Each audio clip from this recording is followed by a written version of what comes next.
Princess. All right, hello everybody. Yes, it's your good friend Possible here, and I'm here with. This is Joe. And I'm here with. I'm sorry. Bucky, who is laughing. That's the first time we've ever done that in front of him. So. Hey, Bucky, welcome to my world. Yeah, we've been doing our podcast like this, and you know what? It's all in good fun. We're here today to remember, of course, 2012, like everyone's doing. We actually waited till closer to the end of 2012. Can you believe that some people will start remembering the end of the year in November? You know, you got a whole month, and yet they're already talking about what the best movies are that came out. Well, they had to do it because apparently the world ended a week ago.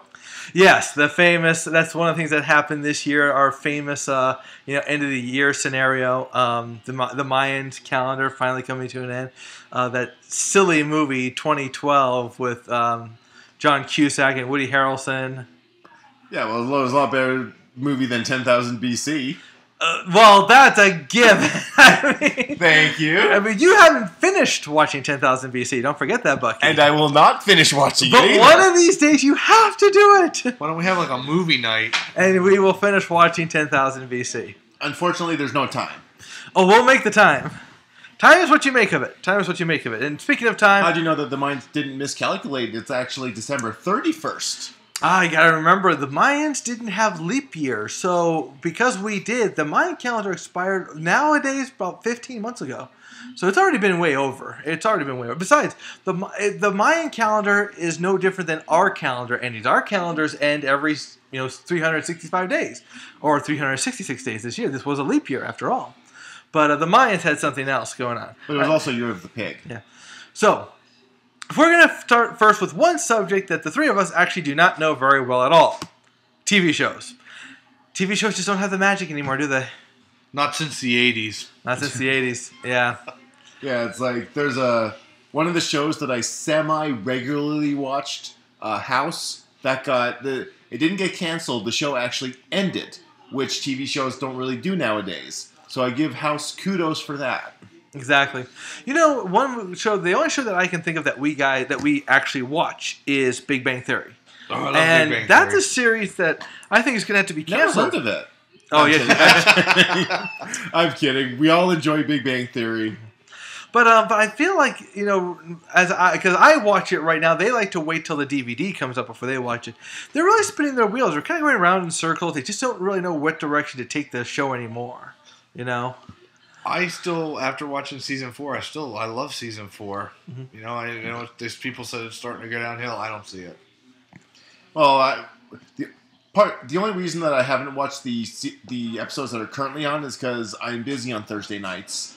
But that's the only reason that I'm either going to wait for DVD or whatever. But we got to remember one important thing about Big Bang Theory is that the love story between Amy Farrah Fowler and Sheldon Cooper is, and I swear, still better than Twilight.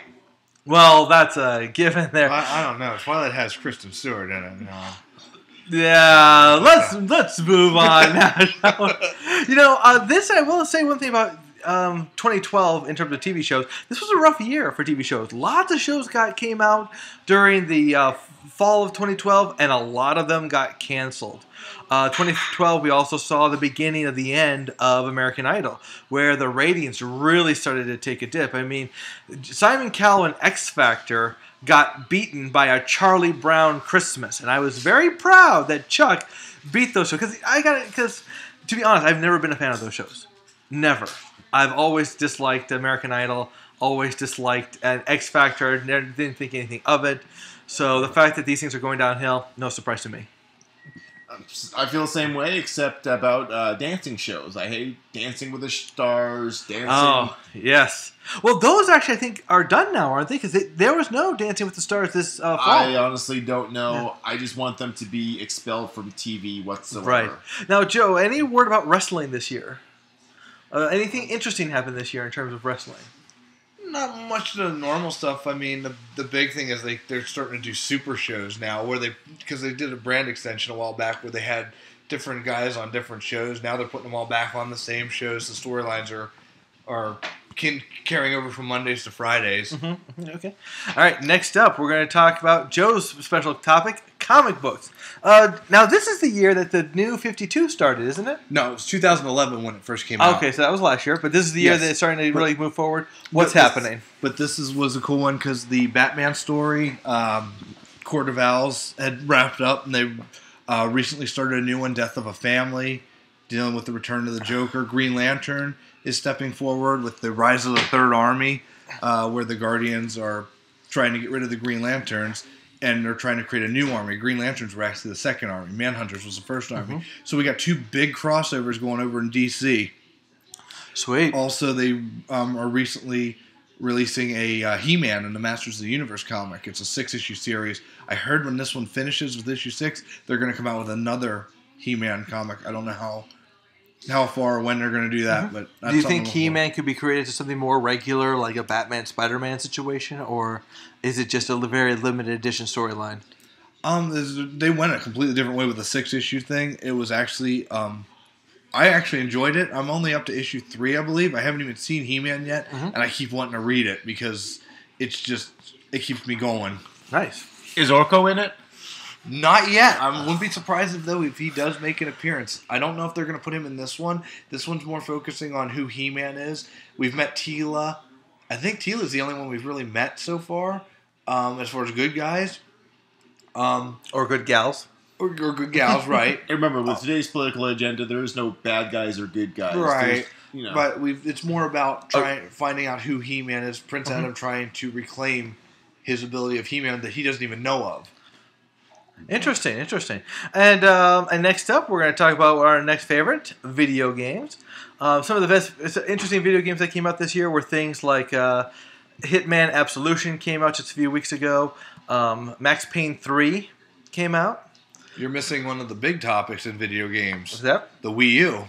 Brand New system came yes, out. the brand new system came out in 2012. A fair reception. Nothing huge. Yeah, I was actually a little disappointed in the reception of Wii U got. It just didn't seem like it was as popular as I thought it would be, considering how popular the Wii was. But I think that's why. People already have Wiis. They're not ready to go up to Wii U's.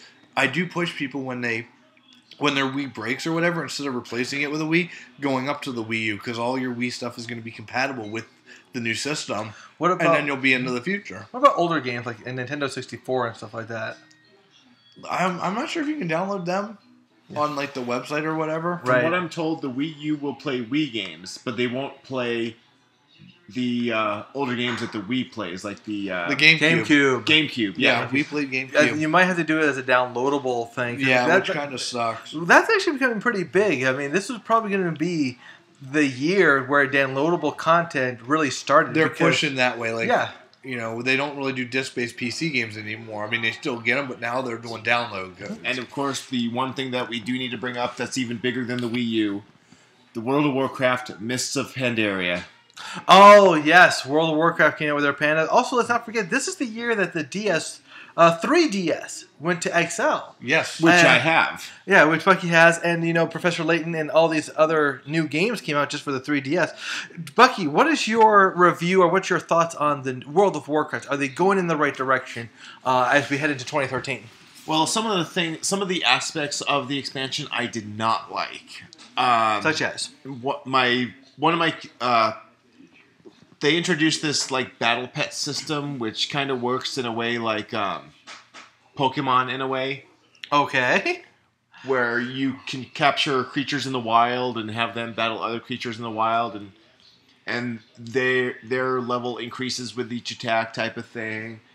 But luckily, it's a thing you can turn off on your characters. You don't have to do it.